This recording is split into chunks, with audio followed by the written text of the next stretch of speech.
on this Good Friday here at Second United Presbyterian Church in Wilkinsburg, I've chosen a piece by John Beneke to play. He's an American composer, still alive today, in the Detroit area, I believe, and he's Lutheran. So what he has done, and the piece I've chosen, is called When I Survey the Wondrous Cross and God So Loved the World. Those are two hymn tunes. He takes both of those hymn tunes and blends them. But before we actually hear the piece, let's review a little bit. God So Loved the World. It's not actually a hymn that we sing so often in the Presbyterian Church. So I thought it would be good to hear it so that you'll know when it appears in the actual organ piece.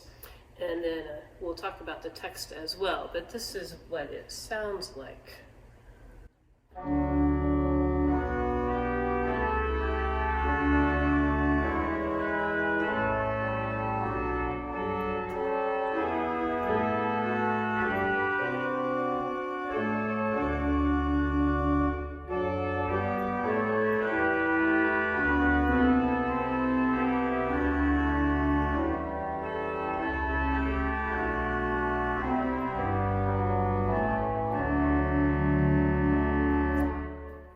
Was actually written in 1791, and in the Lutheran hymnal it falls under the category of justification.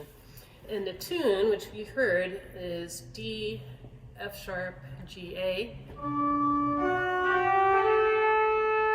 Kind of ironically, those are the same key, same pitches that we'll hear when I survey the Wondrous Cross. So the two blend very nicely in the piece that he's done.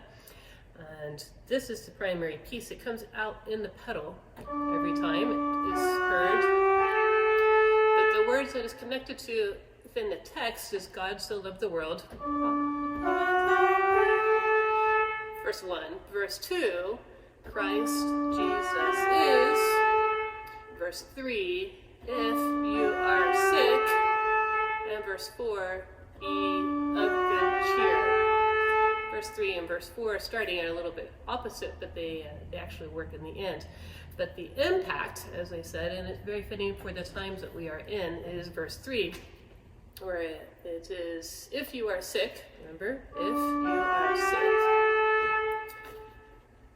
if death is near, this truth your troubled heart can cheer.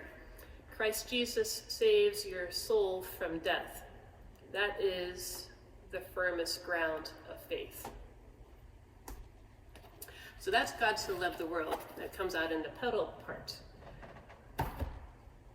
And then we have When I Survey the Wondrous Cross. That is actually a familiar piece to us Presbyterians, but there are two hymn tunes to the piece. One hymn tune is called Rockingham Old, and that is the one that's used by Beneke. And the one that we are more familiar with is Hamburg. And just to refresh your memory,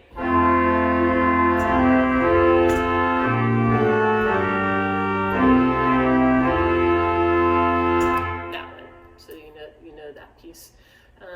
The text is from Isaac Watts. He was 1674 through 1748, and he was an Englishman. He wrote over 750 hymn tunes, and he was right before Bach. I associate all music contexts with the time that Bach lived. He changed the concept of hymnology, though, because he had the idea or thought that the congregation should be involved in the service. And so When I Survey the Wondrous Cross is actually a poem, and it was the first time that the pronoun I was used within the text of a hymn. That happens in verse 2. And it's near the end where he says, I sacrifice them to his blood. The same impact, though, is in verse 4 in this hymn, and it's at the very final stanza where you actually have to give yourself up. And you're saying this because you are saying this as the words because you said I earlier. And if you remember, it is demands, James Manuel's. Demands my soul, my life, my all. Really strong, really symbolic. Before I play the blended piece, the oddity, well maybe not oddity, but I found it interesting, is that we will hear, as I mentioned earlier, the same D, F sharp, and then that appears 7 times in the Beneke piece. 7 is also a symbolic number within the Bible. And we happen to be in Holy Week, or approaching our 7th day. You'll hear it 7 times. When I survey, over and over. And then, you demand my soul, my life, my all. And it's a great piece. Oh, one other piece, musicality. That was Beneke piece. It's actually in G major, which is a happy key, but you never hear the 3rd in the chord. He plays it in 5ths, so you're missing the happy piece or the sad piece. So it actually starts out 7 measures before we introduce the actual hymn tune, and you're not really sure if this is going to be a happy piece or a sad piece because it hasn't settled in. When it does settle, ironically, it starts on this D, which is the commonality between both hymn tunes. I think I've probably said enough now and you're all ready to hear this.